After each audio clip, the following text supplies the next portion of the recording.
మాజీ మంత్రి హరీష్ రావు యాదాద్రిలో లక్ష్మీనరసింహుని దర్శించుకున్నారు. ప్రస్తుతం అక్కడ మాజీ ఎమ్మెల్యే గొంగిడి సునీత మాట్లాడుతున్నారు. లైవ్ లో చూద్దాం.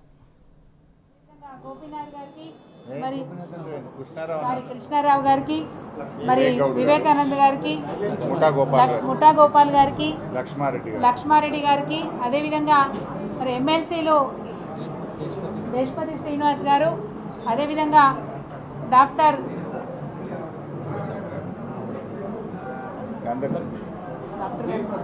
దేవి ప్రసాద్ అన్న గారు, మాజీ శాసనసభ్యులు లక్ష్మయ్య గౌడ్ గారికి, మన పార్లమెంటు అభ్యర్థి మొన్న పోటీ చేసిన అభ్యర్థి గౌరవనీయులు క్యామ మల్లేష్ గారు, మరి వేదిక మీద ఉన్న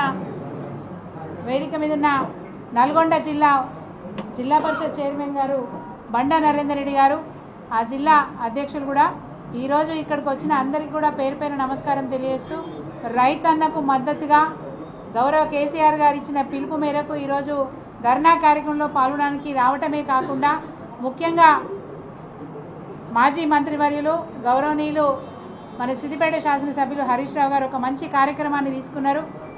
మరి ముఖ్యమంత్రి రేవంత్ రెడ్డి గారు డిసెంబర్ 7 తారీఖు నేను ప్రమాణ స్వీకారం చేస్తా, డిసెంబర్ 9 తారీఖు నాడు మరి రుణాలు మాఫీ చేస్తా, 1 లక్ష ఉన్నోళ్ళు ఇంకో 1 లక్ష తెచ్చుకోండి అని చెప్పి మరి ఆ రోజు ఊకదంపుడు ఉపన్యాసం చేస్తే అమాయకులైన రైతులు కొందరు పోయి తెచ్చుకున్నారు అప్పు.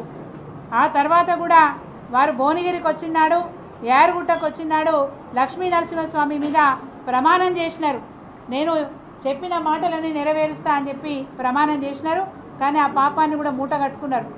ఎందుకంటే ఈ రాష్ట్రానికి ప్రథమ పౌరుడుగా అసత్యం మాట్లాడి ప్రమాణం చేసినప్పుడు ఆ పాపం తెలంగాణ రాష్ట్ర ప్రజలకు అంటుకుంటుందేమో అని చెప్పి ఆ పాప పరిహారాన్ని చేయడానికి ఈరోజు మరి తన్నీరు హరీష్ రావు గారు కార్యక్రమాన్ని చేపట్టి ఆ స్వామివారిని వేడుకున్నారు.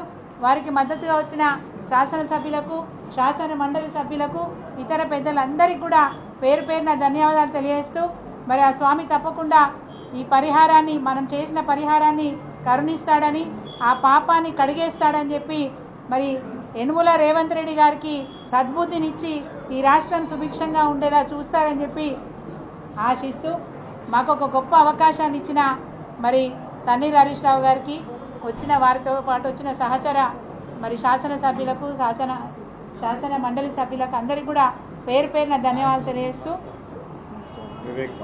శాసనసభ్యులు వివేక్ గారు మాట్లాడతారు.